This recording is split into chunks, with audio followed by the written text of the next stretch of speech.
લાખ, સવા લાખ, 1.5 લાખ લોકો આજે 2 ટાઈમ જમાડે આદિવાસીઓને.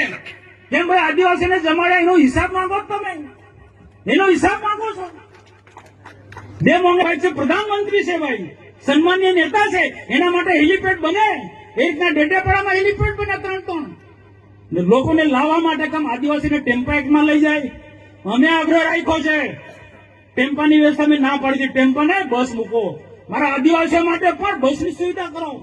અને આદિવાસીઓને અહીંયા ને કોઈ ભાજપના કેટલા કાર્યકર્તા નહોતા, સરકારી વહીવટી તંત્રને કીધું ગામમાં જે પણ લોકો હોય બિરસા મુંડાના જીવનમાંથી જેને પ્રેરણા લેવી હોય એવા લોકોને લઈ આવ્યો. ને કુરિવાજો છે, અંધશ્રદ્ધા છે, કેટલાક વ્યસનો, ખોટા વ્યસનો છે, એ છોડી અને શિક્ષણ તરફ ધ્યાન આપવું પડશે. આ બિરસા મુંડાએ વાત કરી છે. અને આ વાત કહેવા માટે ડેડિયાપાડાની ધરતી પર દેશના પ્રધાનમંત્રી આવ્યા હતા. હિસાબ માંગો કોઈ વાંધો નથી, પણ છાસ વાળે સોશિયલ મીડિયામાં, ટીવીમાં અને હિસાબ આપો, હિસાબ માંગે. ભાઈ આગળ પ્રધાનમંત્રી નહીં, આદિવાસી સમાજનો અપમાન છે.